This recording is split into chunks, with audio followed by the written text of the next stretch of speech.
Who wants to be a trillionaire? Ang mga katagang ito ay maaring ang hinahangad ng lahat. Paano kung sabihin ko sa inyo na may mga bansang nakaranas na maging bilyonaryo o trilyonaryo?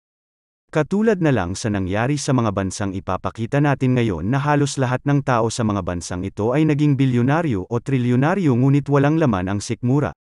Bakit kaya nagkaganon? Tara't samahan niyo ako at ating tunghayan. Ang mga taong binansagang mayaman sa pera, pero wala namang laman ang mga sikmura.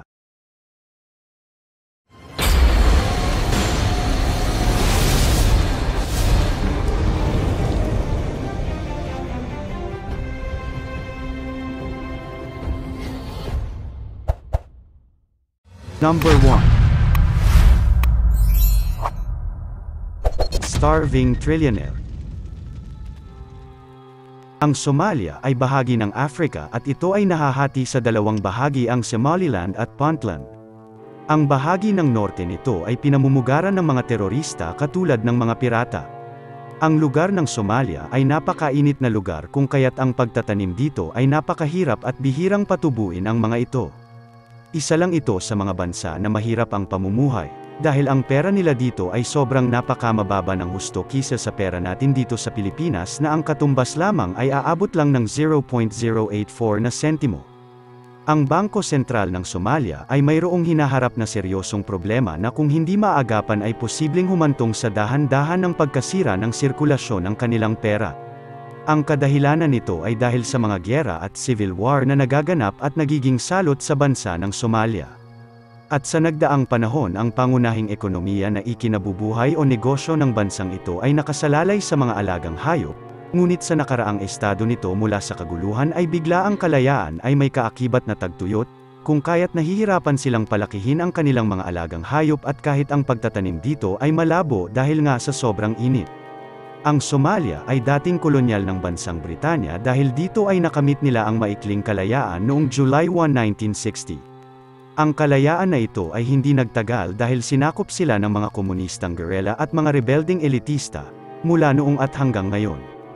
Noong taong 1971 ang estado ng Somalia ay bumaba at gumuho, ang resulta nito ay ang domestic currency ng bansa.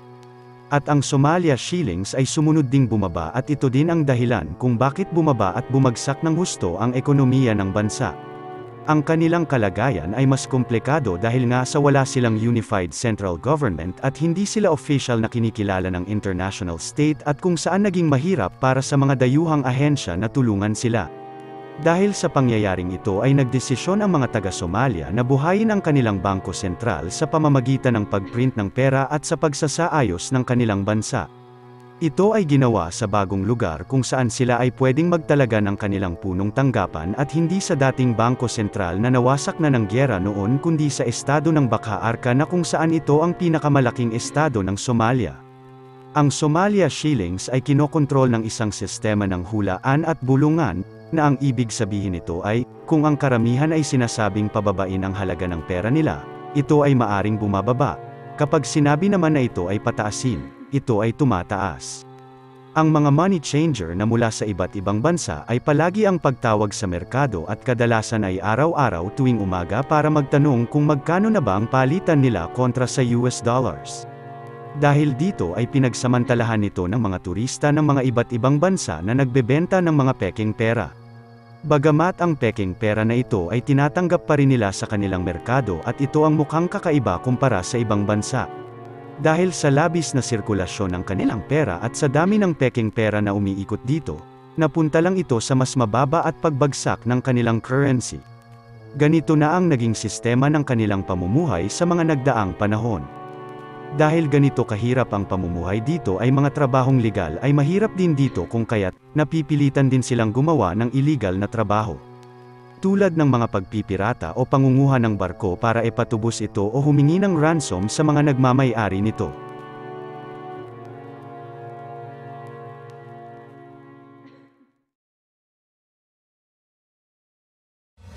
Number 2. Bansang mayaman sa pera, pero wala namang laman ang mga sikmura. Ang buhay sa Zimbabwe ay hindi ganoong kadali, mula nang ito ay naging malayang bansa sa Katimugang Aprika ay nakakita ang paksyonal na karahasan at laganap na kawalang katatagan sa politika noong kalagitnaan ng taong 2000. Sa taong iyon, nawalan ito ng isang bagay na pinakamahalaga para mapatakbo ng maayos ang kanilang bansa, at iyon ang halaga ng kanilang pera. Para makapag-withdraw ay kailangan mong gumising ng alas 2 ng madaling araw para pumunta sa malapit na ATM machines at magtiis sa mahabang pila.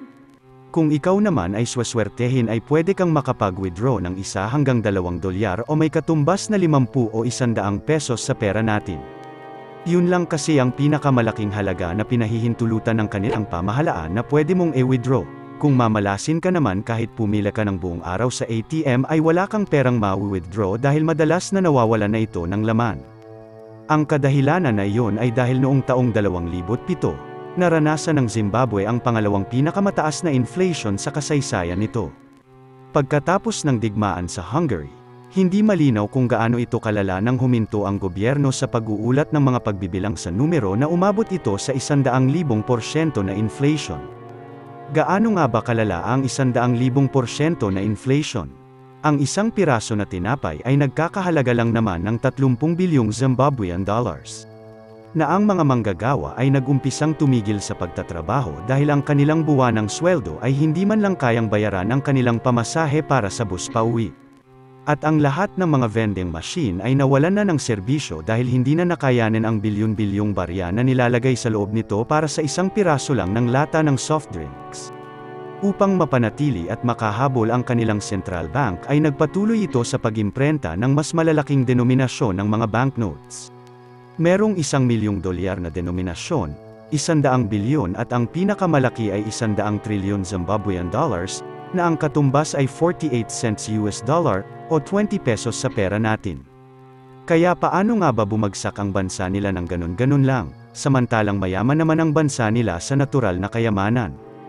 Ang Zimbabwe ay kilala sa pinakamalaking waterfall sa mundo na tinatawag na Victoria Falls, 2 beses ito na mas malaki kisa sa Niagara Falls at sinasabi namang maririnig mo rin ang lakas ng pagbagsak ng tubig sa layong 40 kilometers. Meron ding silang 11th century Palace City na isang stone ruins. Maliban pa doon, meron din silang mga lions, elepante, buffalo, rhino at tigre at kung ano-ano pang hayop na nagiging madalas na dahilan para pasyalan sila ng mga turista. Ang pinakamahalagang kayamanan na mayroon din sa bansa nila ay ang mayamang kalupaan na puno ng ginto, platinum, uling at diamante. Subalit dahil sa mga kayamanang ito ay siya ding kadahilanan para pasukin ng malalaking kumpanya ng mga minahan mula sa Britanya ang kanilang lupain noong 19th century.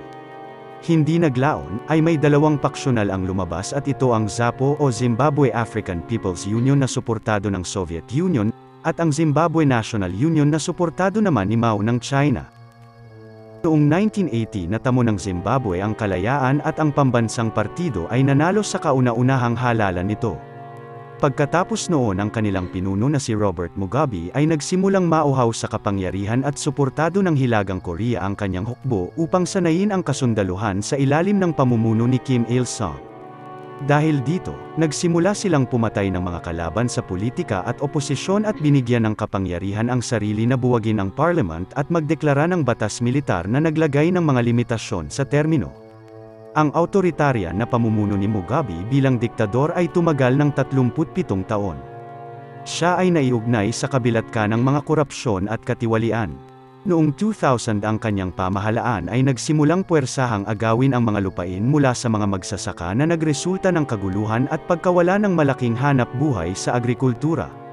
Mula 2,000 hanggang 2,900 ang kanilang kabuoang ani ng agrikultura ay nabawasan ng 50%. Kung saan ang ilang mga sakahan ay nakakagawa lamang ng kalahating porsyento para sa kanilang pangangailangan na siyang naging dahilan para masira ang kanilang mga ekonomiya at magkulang ang supply ng kanilang pagkain. Dahil sa kakulangan ng mga pagkain ay biglaang nagsitaasan ang presyo ng mga bilihin dahil sa demand. Ang sobrang bilis ng pagtaas ng mga bilihin na halos araw-araw nagdodoble ang presyo ng mga ito at hanggang sa tuluyan na nga itong mag-collapse. Ang kanilang ekonomiya na kalahati halos ng mga tindahan ay nagsarado at ang mga natitirang bukas ay napilitang magtaas ulit ng presyo sa kanilang paninda ng ilang beses. Dahil sa inflation na nito ay 2 bagay ang dapat sanang gawin ng pamahalaan. Una, kailangan nilang ipahinto ang pag-imprinte ng perang papel. Ayon sa basic economics, pag maraming pera ang nasa sirkulasyon ay mas lalong bumababa ang mga value nito. Pangalawa, mahalagang tanggapin ng mga mamayan ng Zimbabwe na may halaga ang kanilang pera. Subalit wala sa mga ito ang ginawa ng kanilang pinuno na si Mugabe, at upang suportahan ang mga kasundaluhan ng Second Congo War, ay pinagpatuloy pa rin itong mag-imprinte ng maraming pang pera ng kanilang Reserve Bank na siyang nagdulot ng pagbagsak ng halaga nito. Ang malala pa nito ay pinalaki ang denominasyon ng kanilang perang ipiniprinta upang makahabol ito sa pagkalugmok ng bansa na ang bangko ay gumagastos ng $500,000 kada linggo, para lamang sa paggawa ng mga bagong pera na kung saan ay bago pa dumating ang mga ito mula Germany ay wala na itong halaga.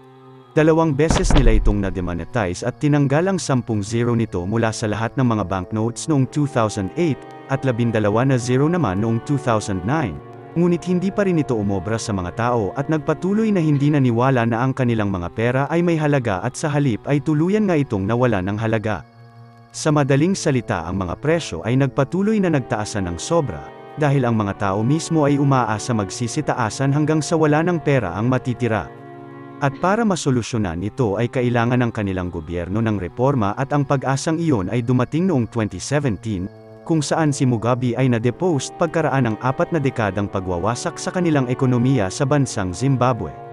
Sa ngayon ay unti-unti nang bumabalik ang kumpiyansa ng ekonomiya ng bansang Zimbabwe, at kahit bumabalik pa rin ang inflation ng kanilang dolyar ay sinisiguro ng kanilang pamahalaan na hindi na mangyayari ang nangyari sa kanila noon na halos umabot na sa $100 trillion ang halaga ng 1 kilong asukal. At dito natin makikita na hindi lang mayayaman na tao o kumpanya ang may malaking naiaambag para sa ekonomiya ng bansa. Dito ay makikita rin natin na mas malaki rin ang kontribusyon ng maliliit na magsasaka para sa ekonomiya ng bansa, at makikita din natin na ang pinuno na uhaw sa kapangyarihan at alitan sa pamahalaan ay nagdudulot ng malaking epekto sa bansa na kung saan ang mas apektado ay ang maliliit na mamamayan.